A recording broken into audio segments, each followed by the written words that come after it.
नमस्कार मित्रांनो, मी राहुल कुलकर्णी. नवीन व्हिडिओमध्ये तुमचं पुन्हा एकदा स्वागत आहे. तर आता सकाळचे वाजले बरोबर 8 आणि सकाळी सुरुवात झाली ती आपली उद्योगाला पहाटे 5 वाजता.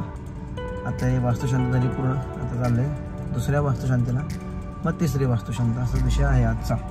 तर जायत कात्रजला. आता आहे हायवेला, हा आहे तळेगावचीतला हायवे. आता आपण सिग्नल सुटतोय, आता आपण चाललेलो आहोत.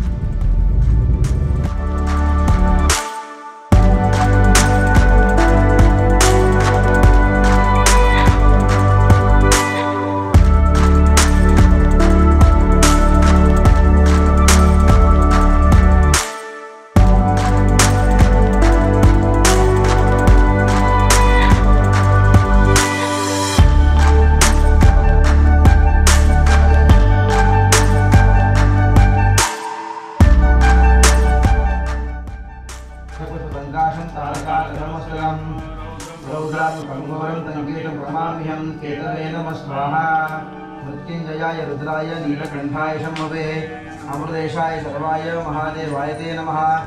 ईश्वराय नमः स्वाहा. सर्वमंगलमांगल्ये शिवे सर्वार्थसाधिके नमोऽस्तुते. ब्राह्मण द्वारा शौनकेन उक्तां वास्तुशांतीं अहम करिष्ये.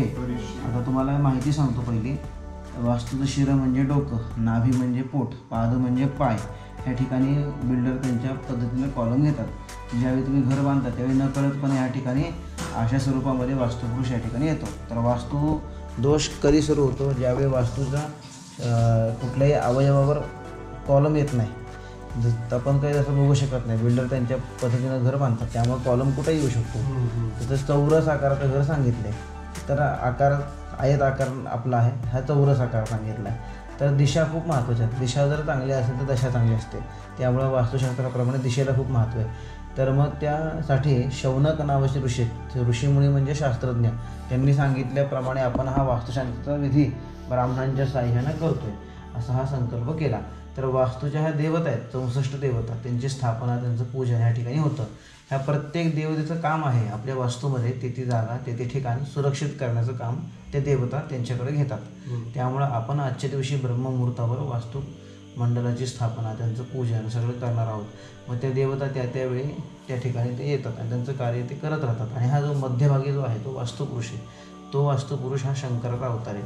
तर तो वास्तुपुरुष, त्याची पूजा, त्याचं हवन हे सगळं झालं की तो पालथा त्या डबीमध्ये ठेवायचा. ते डबी पॅक पूर्ण करायची, ते डबी त्या खड्ड्यामध्ये ठेवून टाकायची.